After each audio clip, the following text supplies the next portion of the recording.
Unmasking as a late diagnosed autistic adult at the age of 51 is a huge challenge.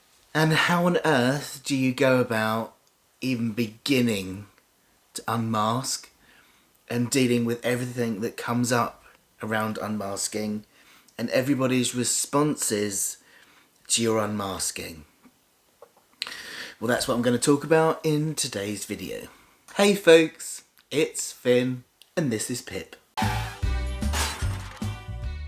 Welcome back, lovely people. Thank you so much for choosing to spend time with me again today, and if you are watching for the very first time, then a massive welcome. It's lovely to have you here.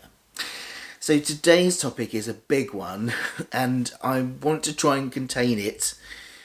It's going to spill off into a couple of other videos, so forgive me if I kind of catch myself short and say this is for another video, because unmasking at the age of 50 is a lot to unpack and it requires me to talk about a lot, and you know what I'm like, and I know why now for a lot of reasons. There's a lot to say on it, but I want to kind of keep it just to unmasking today and talk about the journey of unmasking over this last year.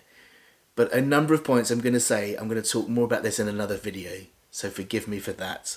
But there will be lots of videos. There's so much I need to say.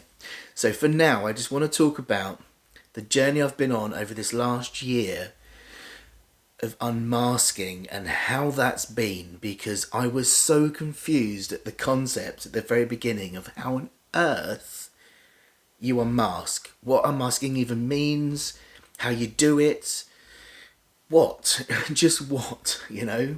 So if you've seen my last video, you know that after my conversation with my support worker that I was likely autistic, between then and my formal diagnosis almost a year later, I started to see a counsellor who was neurodiverse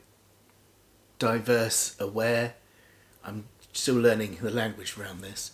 And I went to see her because I was very aware that I needed to explore in the meantime if I was definitely autistic, but also because I had this awakening of like, wow, okay, this is definitely affecting my chronic illness, and if I am autistic, unmasking would be really helpful to help me not use as much energy, because masking my autistic self is definitely using up valuable energy.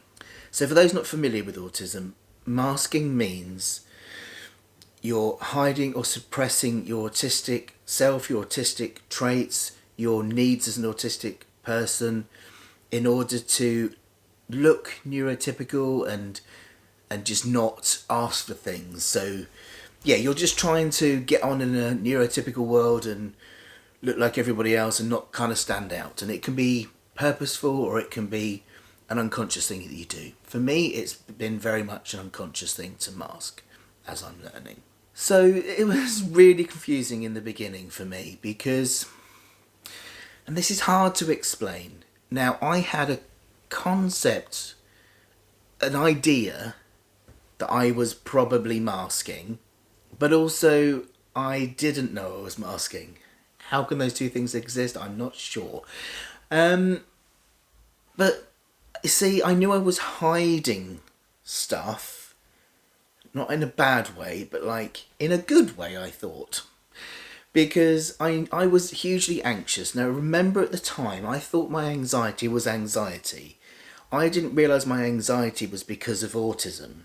I thought that when you're anxious you had to push through it, and that when you were anxious you had to not look anxious.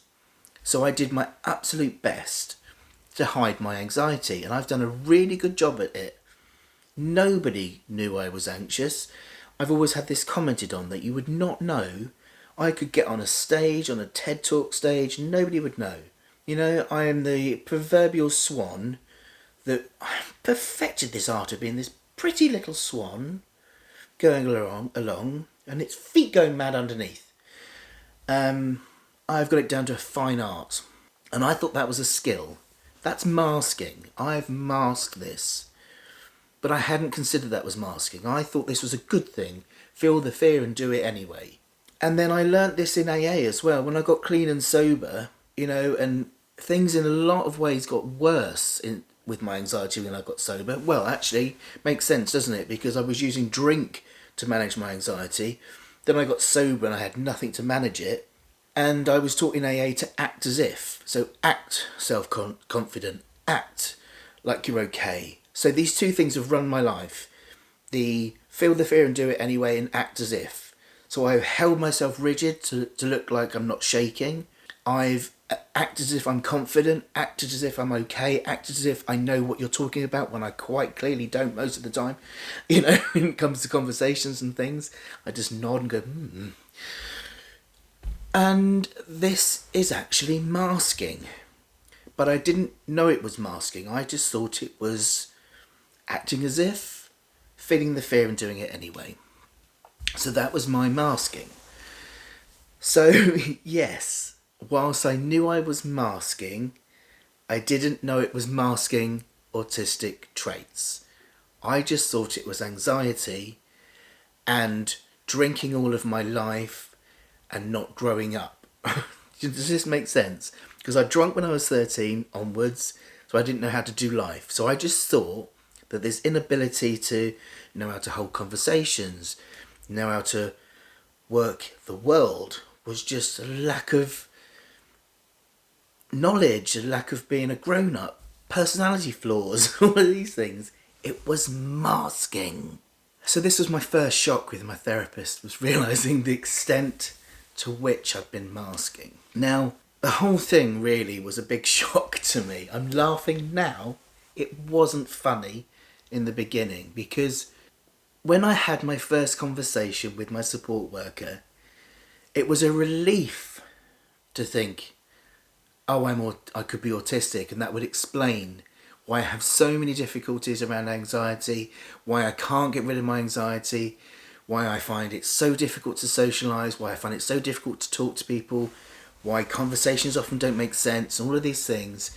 And I was like, oh, I don't have to push myself to socialise. I don't have to get a social circle. Oh, this is amazing, And it was like this wonderful feeling of like, I don't have to do this. This could be amazing for me. This was like a wonderful thing. If unmasking meant stopping pushing myself and feeling bad for not having friends round once a week, not going out with friends at the weekend, because and this is why I've held off from making these videos, okay? Because these kind of conversations are really difficult to have, because I love people, okay? But I find it hard to be with people in the same way that neurotypical people find it easy to be with people, And I'm starting to have conversations with people about this now, and be very honest. But it is hard to be honest about this. I just can't manage it. I just don't really enjoy it. Not in the same way as other people do. And maybe for like a fleeting time, then I want it over. And I'd never said this out loud. I've just carried this real shame for feeling like this. Like there's something wrong with me that I don't want to be around people, that, I see other people having these friendship groups and I think, oh, I should really want that. So I try and do it, and I try and be this big, bubbly, bouncy Finn, and I'm exhausted from it. And it's just not me. And I've just done it and done it and done it, and I've felt the fear and done it anyway and acted as if, and it's just not me. And so to know that I could likely be autistic, and this is why it's like, oh, I don't have to do it. This is unmasking. I'm just going to unmask and it's all going to be wonderful. No.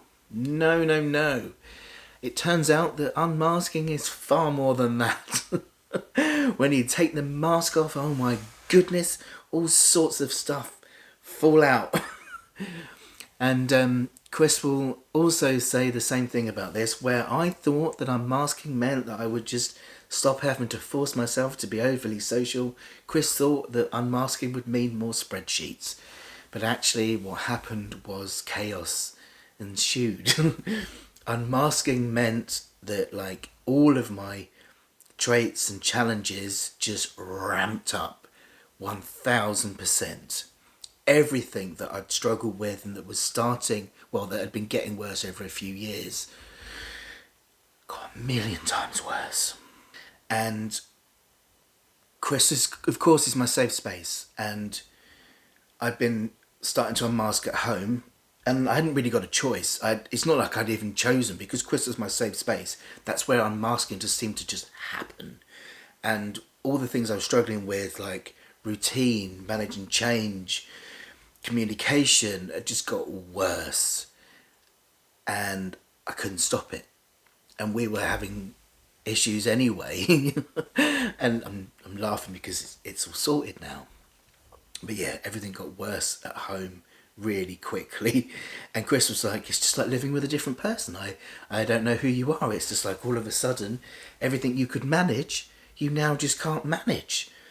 You know, we'd go to the shop and he'd ask me to make a choice, and I'd have a complete meltdown. And, you know, just nothing, couldn't cope.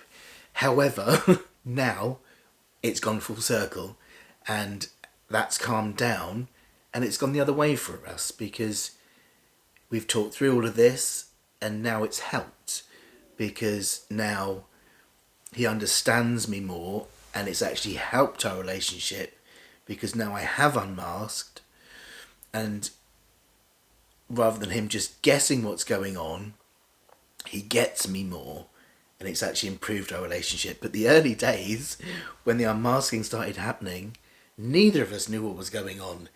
It was just like these floodgates had opened and all hell broke loose. So in all honesty, I think I went from thinking, oh, I'm on the spectrum, to realising, oh my goodness, I'm actually autistic pretty quickly. And I know that's kind of a bad way of explaining it, but I think it just really hit me how autistic I am in that moment, because I did not realise how much I'd been masking, how much I'd been forcing myself to be okay with stuff. And also in like the other end of the scale, conversely, what I'm trying to explain here, I'm getting lost a bit, is that how that had actually been making things worse, because I could see, especially now me and Chris are getting on so well, how much worse it had been making things by me pushing through, because so many times I'd snap and have meltdowns and whatever, especially when it comes to like routine changes and Chris asking me things and me asking Chris things and us kind of clashing, was because I was desperately trying to like read between the lines and just do whatever like neurotypical people would do, rather than just saying, I don't understand this, can we do it this way because it'll be easier? And now that I've started to say that, me and Chris aren't arguing, we're getting it, we're laughing about it. And he has said to me on a number of occasions, he's so grateful that he understands it now, because there's a number of occasions before where he was like, I know that Finn isn't an uncaring person, but he's doing things that I'm like, why is he being so uncaring? And it makes sense to him now that it was just like my autistic brain was just not computing certain things at a time. So now that I'm not masking and I'm just asking, from unmasking to asking, it's just, things are just working so much better. But the whole process of going from unmasking, from masking to unmasking, is just nothing like I expected. I was so naive in thinking it was just going to be this like unveiling of like my real self, and just stopping forcing myself to do things I didn't want to do, and it would just be this lovely process. And it's been far from it. But it has brought so much joy, especially like I say about me and Chris, the way we are getting on now. I don't think we've always got on, but the one area we have always struggled with is communication. And I think right now we are communicating better than we ever have because of this new understanding. And the biggest joy that I think it's bringing for me at the moment, especially in unmasking, is just the sheer relief in terms of socialising, or the new way that I'm socialising, because of just not having to force myself and not feeling so rubbish for my perceived failings in that area. when all of this started, if you remember, if you watch my channel, I'd stopped work and was trying to get myself out and about again. And part of that was trying to be social. And the stress that was bringing up, I thought I wasn't challenging my anxiety enough and I should get out again and go to social groups and what have you. And part of that was to challenge my anxiety, but part of it was just to get myself out and about again as well. And knowing that I didn't have to worry about the pushing myself to be social side relieved a lot of the anxiety of that, and I could just go to some groups. And I started going to this mental health group back when I was living in Plymouth, and it was this setup where we all sat around a table. The facilitator would kind of talk about mental health, and then we'd each go around and say how our week had been, our month had been, because it was a monthly group.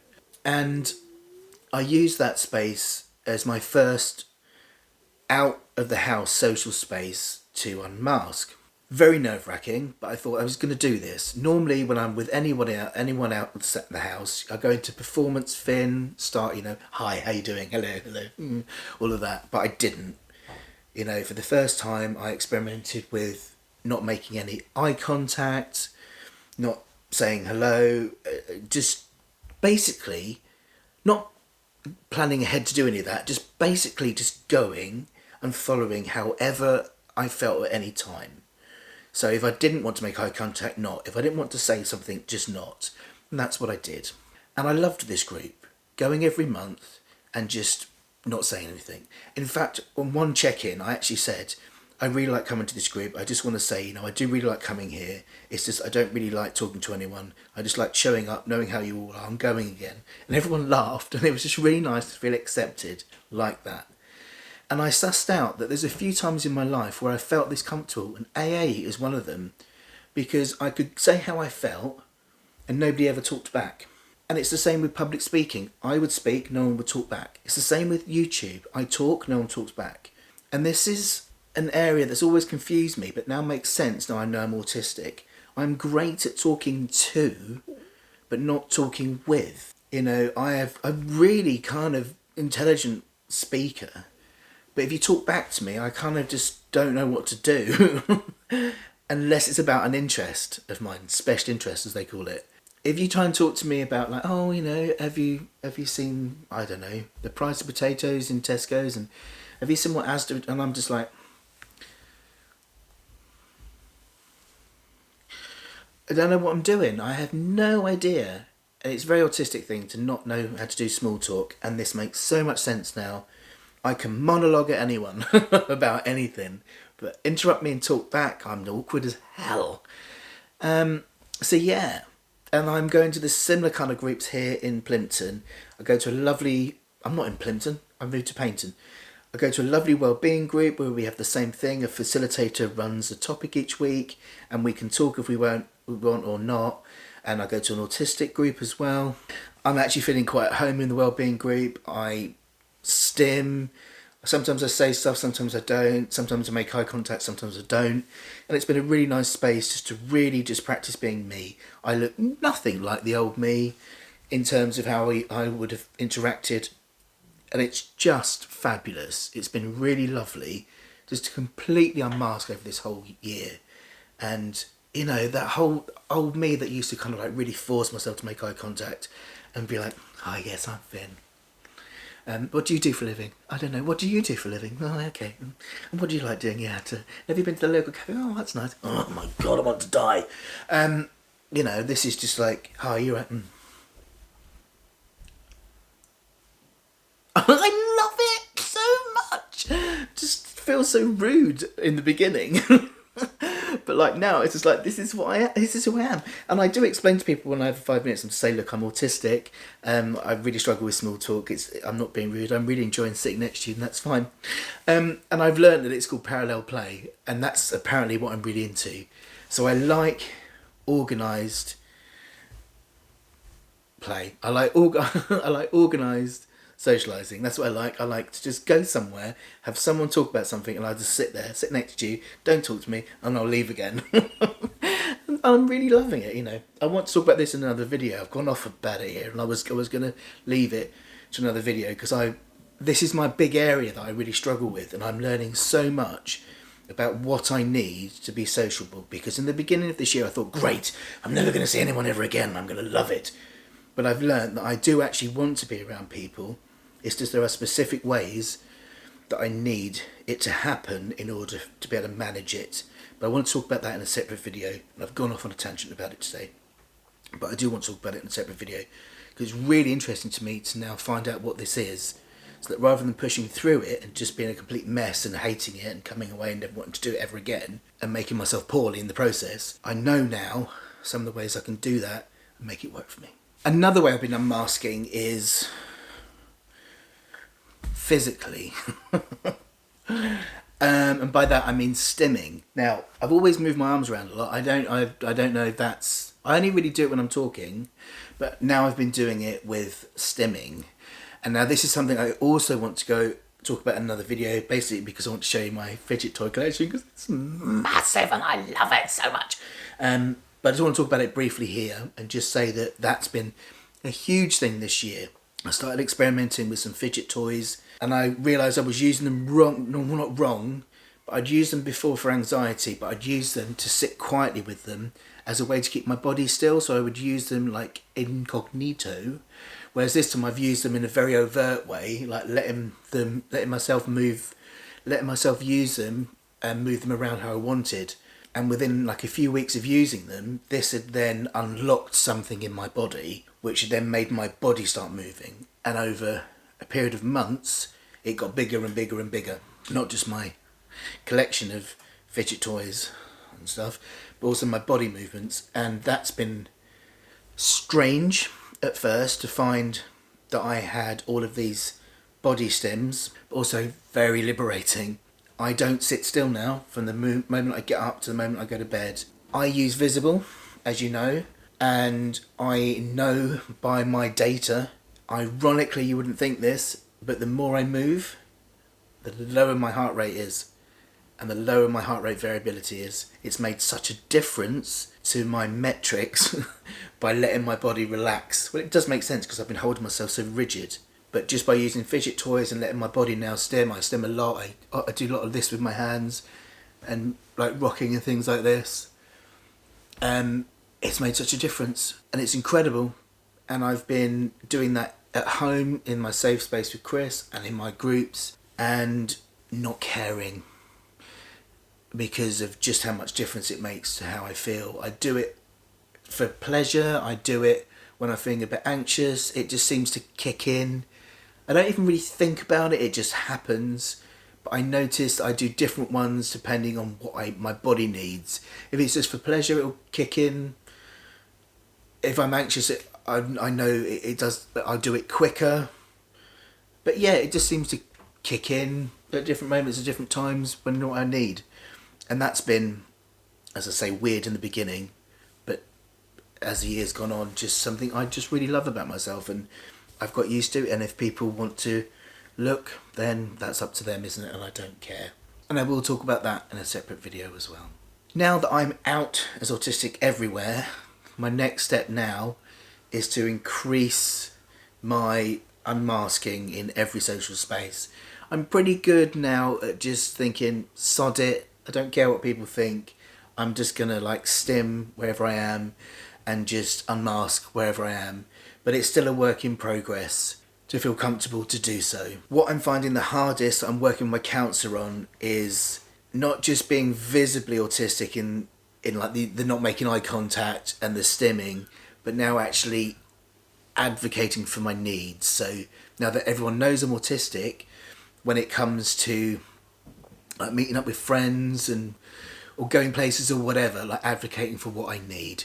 And that's something I'm going to talk about when I talk about like my socialisation and things like that, because I do know what I need. But it's like actually saying to people, oh, you know, when we meet up, can we like cap it at an hour? When we meet up, can we make sure we go to a quiet place? When we meet up, can we just sit next to each other and not talk? You know, or these kind of things that are maybe a bit out of the ordinary to ask for. And just being brave enough to ask for those things. So they're my next step in unmasking. But it's going to be an ongoing process. I'm 51 and I've been masking apparently since I was born. Well, not since I was born, but from a young age, so it's not going to happen overnight. This has been a long video, so if you've got to the end of this video, thank you very, very much for being patient, but there was a lot to say, and if I'd have gone on all the other topics I wanted to go on that tie into this, it would have been even longer. So expect other videos that come off of this, which are going to be about all my tangles, needos, squishes, because I have to share them with you because I just love them. It's a bit of an addiction. And my specific unmasking and learning new ways of managing social situations and socialising that I want to talk about as well. So that's 2 other videos that want to come off of this. But yeah, I hope that was helpful for anybody that's in a similar situation, newly diagnosed, newly discovering they're autistic, and in the process of unmasking. If you're in the same process, I'd love to hear from you. Please do drop a comment. If you've gone through this yourself, you have any advice for me, I'd love to hear from you. Anything on this topic, please do pop a comment below.